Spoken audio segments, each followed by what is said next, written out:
So the program is actually an incredible opportunity for young climate activists, and by young we mean the standard age between 18 and 35, to learn about climate justice, to engage with global policymakers and promote climate action. And this is a program that goes on over a number of weeks. There are weekly online training sessions in which we have speakers and guest lecturers to talk about things like renewable energy, just transition. We talk about any aspects of litigation and actual climate law. And I think it's a great way to advocate for people in the region who are being disproportionately affected by climate change.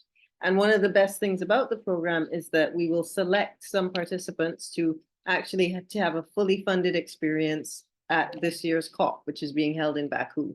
And I want to emphasize that outside of that trip, there's a great deal of value to the program for those who don't physically attend COP, but they will get the opportunity to interact virtually through a platform that Island Innovation will set up called Island Voices at COP. I was so excited about this initiative. The Caribbean Climate Justice Leaders Academy has enhanced my knowledge on climate injustices and impacts of climate change on the other Caribbean countries, because we end up sharing experiences from other countries, which is so motivational.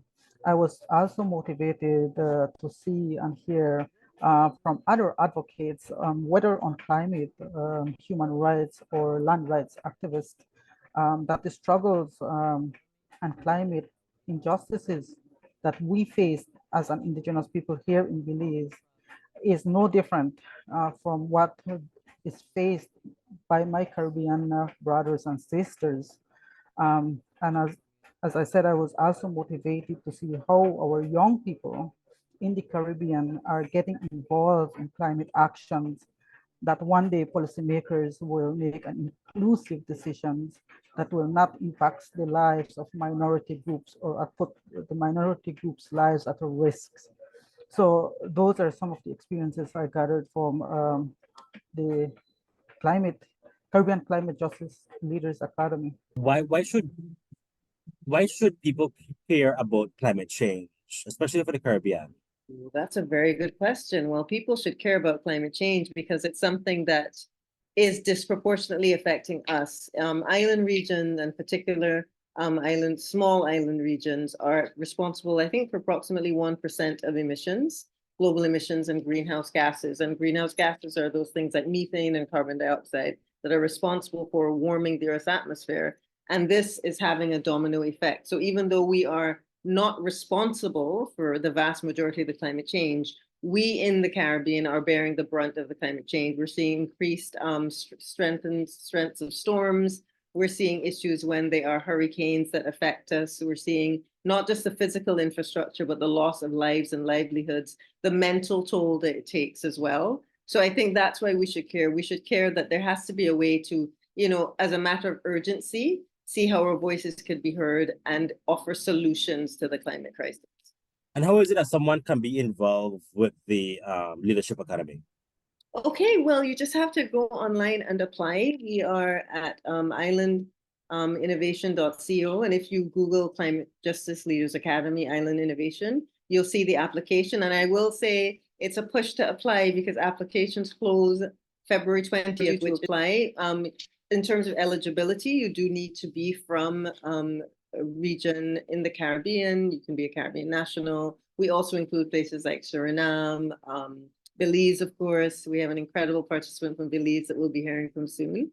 And we, as I said, we really want to bring together the voices that can be heard. So, and if you go on our website and check, you'll see all the specifications. So please, I look forward to seeing your applications because I go through every single application. So I look forward to seeing everyone apply.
Traditional Maya dishes, organic and delicious, play an important part in the well-being of the Maya community.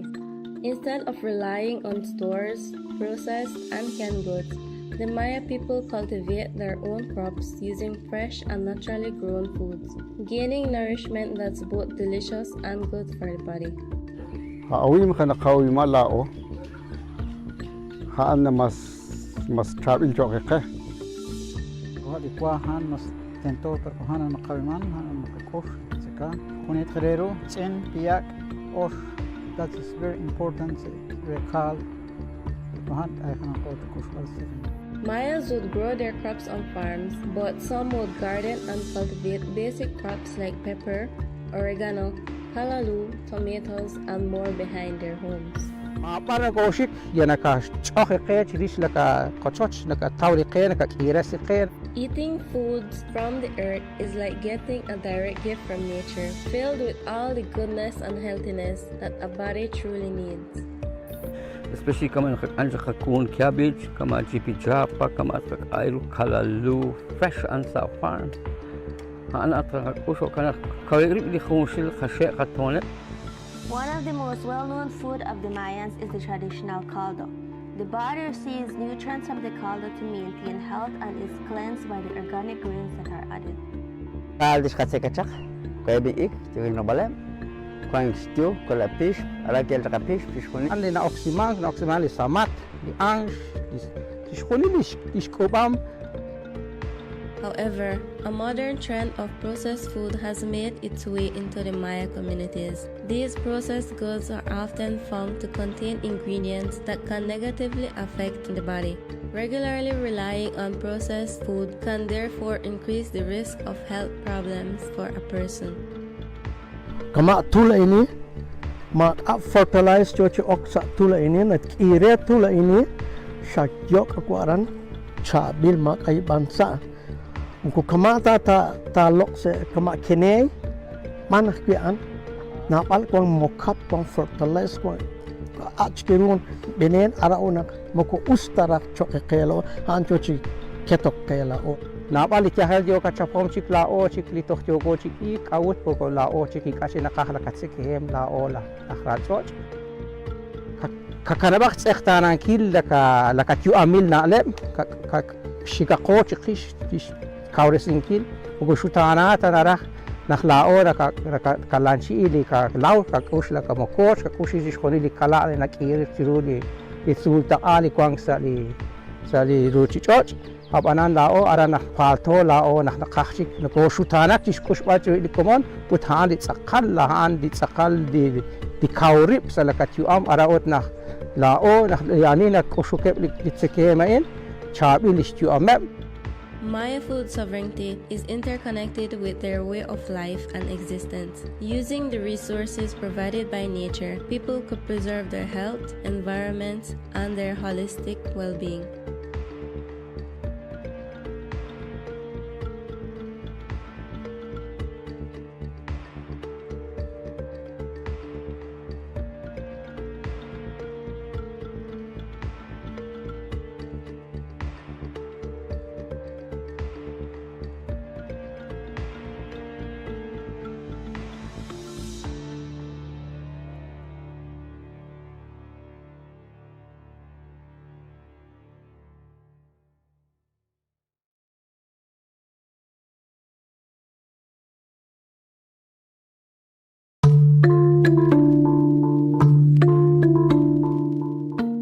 In the Maya village of Nalumka, that is found in the jewel of Belize, where the biodiversity flourishes.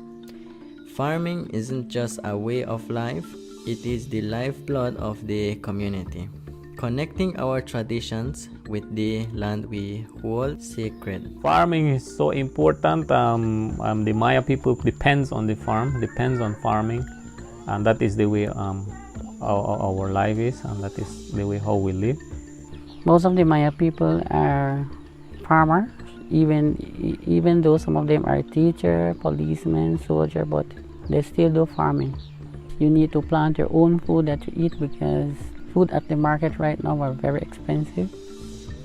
And canned goods are not healthy, so we need to eat fresh fruits or vegetables that come from our farm.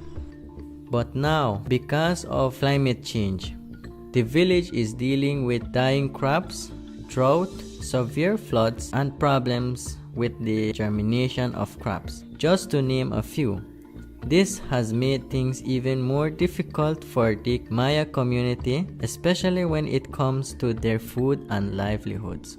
Our Maya people used to their planting season, but nowadays we see that those seasons or those time that we used to is not there anymore. It's changed the rotation of our planting and even the harvesting. So that is the effect of the climate change. One of the biggest challenges here was drought. A long dry season and affect the corn, the rice that's supposed to be harvested. But now corn is short. I know rice will be short. And then I know the price of food will be very high. To survive, the Maya communities depend heavily on the land, forest, and its resources. It offers food, a source of fresh air, shelter, and a timeless connection that bonds their past, present, and future together. Forests are very important. They're important to the animals, to people, to the air. Forest is the lungs of the earth. It cleans all the chemicals, the gases that we have in the environment. We don't use tractors, we don't use bulldozers to damage the soil and the air, causing air pollution. We basically use our stick to plant, and then we don't plant acres, like thousands of acres. We plant maybe like 1 and 2 just to sustain ourselves. We as Mayas, we don't do large scale and we don't really destruct. I think we behind manages our resources very carefully. So if we go into the forest, we don't go and exploit it. We just get our whatever resources we need in the forest, we get it at a reasonable or sustainable harvest. We have a system that we follow, which is we call the forest use permit. That we are using, and then we have our people. If they want extract lumber now, we ask them to apply. So they apply, and then the leaders look at it. And then as long as there is no problem, then we grant them permit. Using the permit, they can harvest their lumber. Using that permit will help us protecting it so that we don't exploit it, we don't go over harvesting. My strong message is to let us protect our forests by educating one another. How do we go about using resources in the forest? As the villagers unite to battle increasing effects of climate change, they realize that not only their survival, but the very essence of their existence depends on educating all generations about learning how to use the forest resources wisely. Remember, a healthy forest is a healthy people and a healthy community.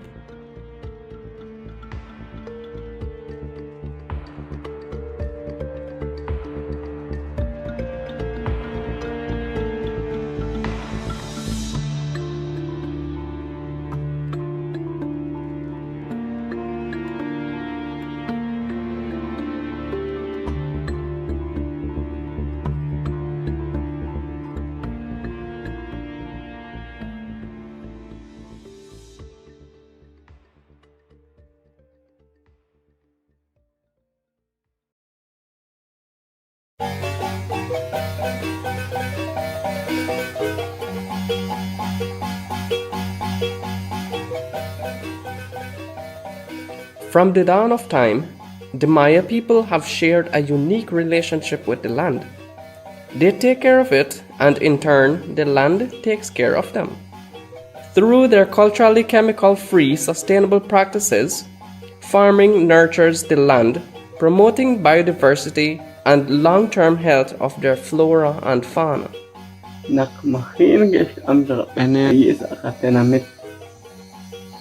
Na katyaw ay jak kung sila makuni kay usaring ta chak ban cha eru kana ki kwan ko chak kung sila kahpi sakal ni ke eru a inkil sa ala porque chak pachaya sa tiyampaan awon pim ni ke rusari chak mo ko hapan awon kong chikanahkon. Kal hutsia kwan ken akhikus nauk angalak chikau ma ka benen khache ma ka ya naqaq diqal kwan shtush bitche bas ka kan qisis tiampa al para chabilik al nael porque ma ka tichen ta awonak aham na kin ste balaan kamsa rock pierna akchisharu shat ok alenki shat toqi ben haange chilo miso kwa kli chakre ichma ka chimo kota usar benen sa mas chabil chokre awi. But then, modern ideas started to come in. People thought chemicals would make farming even better. But it wasn't that simple. The fields changed, the forest lost their beauty, and the water got polluted. The villagers who used to be close because of their connections to the land started having health problems. Kita an buku usta nakshat ko banok tanah kwang nakiske utahap an kiskam pene kiskam to sa rokat naha parki ak nakabut aki jaka ha re pene iti biru nah banu na oksa ha nakeruk akar amasan it nakichala ina ko shat ko wichila ko chi shok balep sha sik jaka ke ta am chare ta useka it pene marah ut shat panok kawasa kikana pene chiruha chot kita pene tian nah kamsish metsewa chot. Even though chemicals seemed like a good idea, some people started to worry. Sure, they could get more crops and faster, but is it worth it? Nakusari habenen res kamsing kil lipachaya ut na teng alik al des kihik. Nakis teng abenen re ra inkil sing al ut humpa tahki na kesh kihik lik al ut na teng ahe maki tish kamsing kil lisang ashtib al kiliru na nakungko banok na kamsa al ashke chikawu kiru lichoch. Naikuas lalain nakias kaili bene nake para kona kanawah tapi asal kairo tapi sakalistya lilo marah ma chabil tapi usarin kilo ningka tapi pero kwang han sakala masakish usari likiristian pero ningka tapi kele katyahel ot nakish usari hama bene an para chok kela inak kwang kan inak mari aran jo katawam likatyahel para kaba sa ota inahalihi na kwang hi chabir hana el pero kona kanal tiban ma chabil takwi sakal linaka sekana kana kesh beneni rubeli kakal. The villagers have to make a tough choice, realizing that the forest, land and water that plays a crucial role in their survival is hurting because of the chemicals they're now using. The quick benefits of chemicals in hindsight is not as important as the wisdom of their ancestors and the culturally sustainable practices passed down from generations.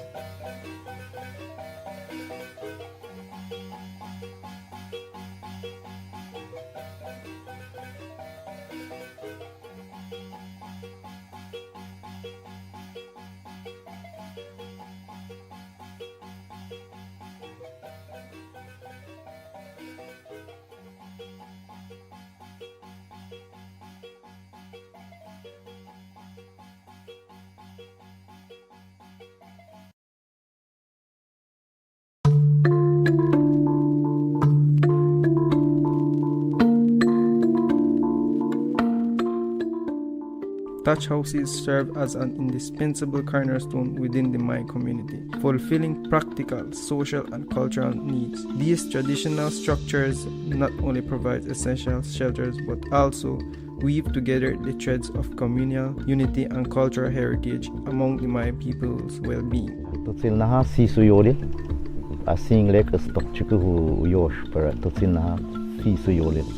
The forest acts as a natural hardware store, enabling the Maya community to get all the resources they need to construct these buildings.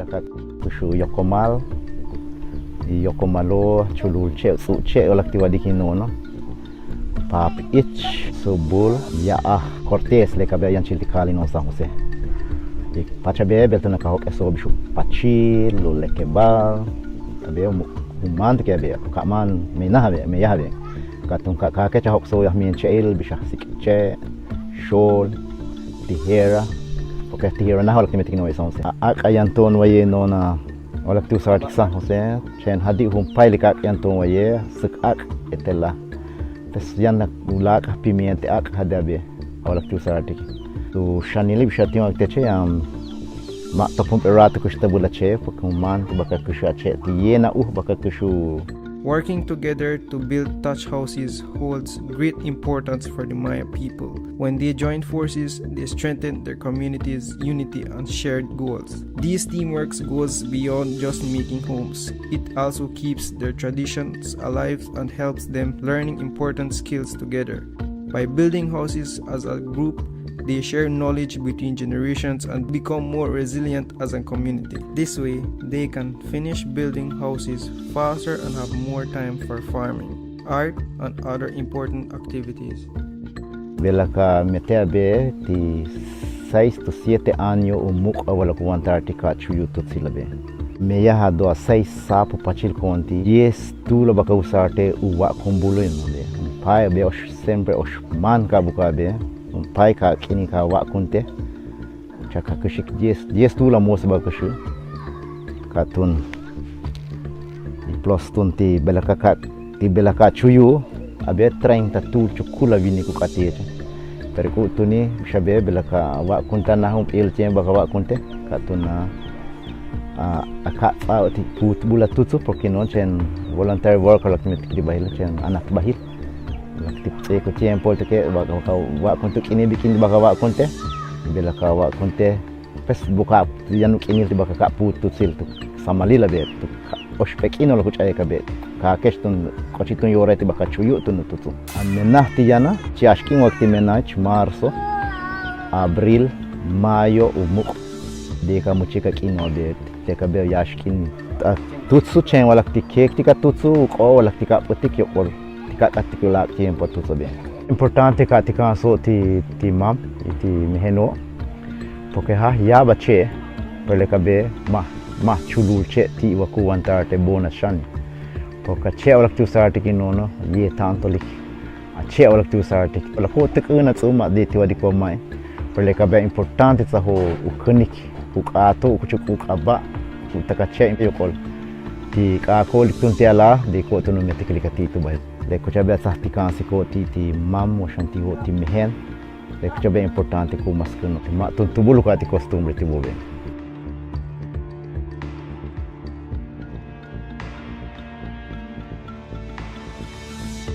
Overall, Maya people teamwork in building thatch houses shows how coming together benefits everyone and keeps their culture thriving.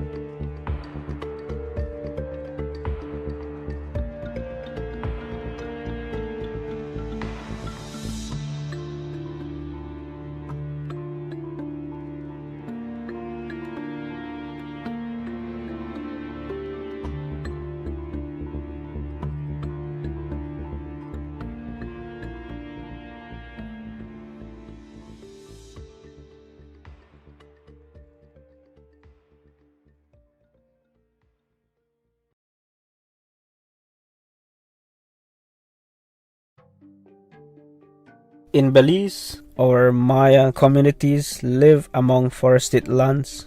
We have cared for the land for generations. Learning from it, we also realize that knowing our borders is important. Jalan joko di sepanjang kil sepanjang nakangak di kasutam dari kunghong cik alepal di wakat ut nakanaw part na nume di kali dan nakanaw part na ko nume kahong kal. Selain saya jona jokin si charge ban kil kan helen ka rilbal in nakak el chube harubak ang helen.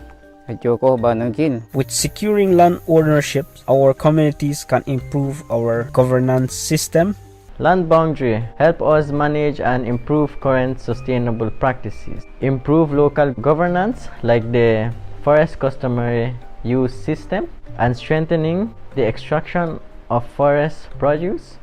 We can also strengthen the protection of our sacred and spiritual site and the protection of our natural resources for future generations. Knowing the land boundaries can help us manage our resources better, allowing us to improve current sustainable strategies and practices for our children and children's children. What we do right now will determine what will happen in the future.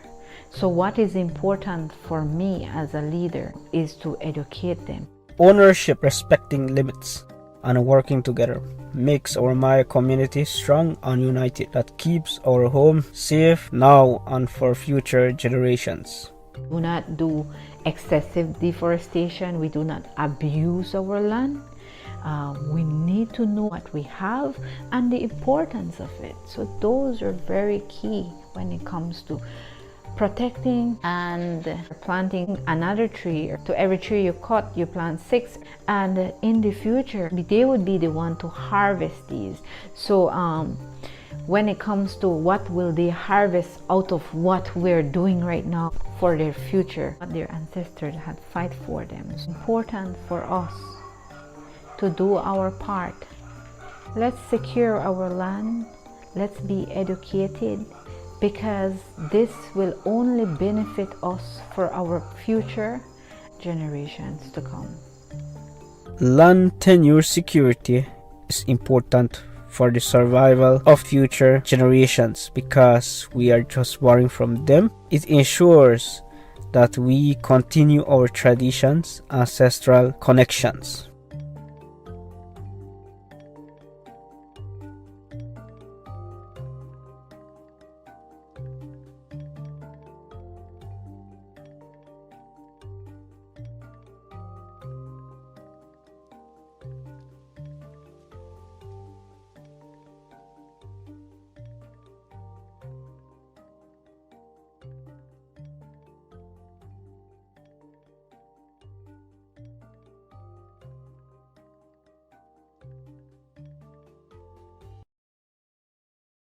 The cultivation of cacao by Maya people is immemorial.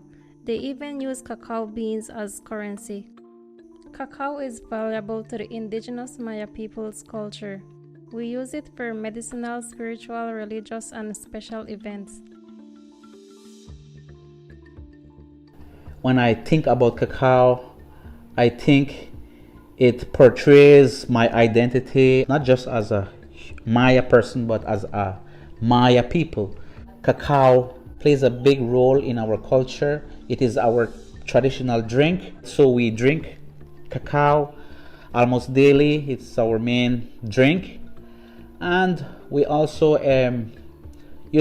make cacao paste. We make some handmade chocolate bars that we sell. So these are how we use cacao, and even up to this day. Cacao acts as a source of nourishment for farmers and their families to enjoy every day, making it a vital part of their lives. But cacao farming also brings financial resources to the farmers and their communities. It helps them to earn a sustainable living, allowing them to thrive. Cacao, it has brought opportunities like tourism. I began doing cacao farm tours for local and international tourists that come to visit my village and passing through southern Belize. It contributes sustainably to my family because we sell some of the beans. Tento cacao como reka chena kai renegosio kana ka onjo kai. Over the years, the indigenous Maya people continue to face the impact of climate change on their livelihoods and well-being due to the vulnerability of the cacao-based system, causing these farmers increasingly difficult times. Siguro kutang na hong takil kamat chem na hong habil jo sak takil sak jo hap arot Josh ko ala na kil ko na utro ho sak ko na utro ho habil I believe for the past 5 years we as cacao farmers are experiencing some low production. It is much harder to cultivate cacao these days. We see some season, we get good production. Following season, you see it's less production. Our farm do get affected during the dry season, especially during a long dry season, because we lose a lot of trees. Some trees, they dry up. Similarly with a long rainy season, most of the flowers would dry up because of too much rain, too much moisture, and if you already have shade, it's definitely going to contribute to that. Meru kau juga nak kuang juga cahal sa nak juga cahal jo hot okya nak kuang. As a cacao farmer, definitely that is one source of income that will be lost. If we can't grow cacao anymore, that's definitely going to impact us as not just as a Maya person, but as a community, as a culture, because cacao has been a big part of our life and as our identity as Maya people. Climate change is casting a shadow of uncertainty over the lives of cacao farmers. The unpredictable weather and shifting cultivation seasons are challenging their ability to cultivate crops, while the increased presence of pests, disease, and extreme weather events further threatens their livelihoods.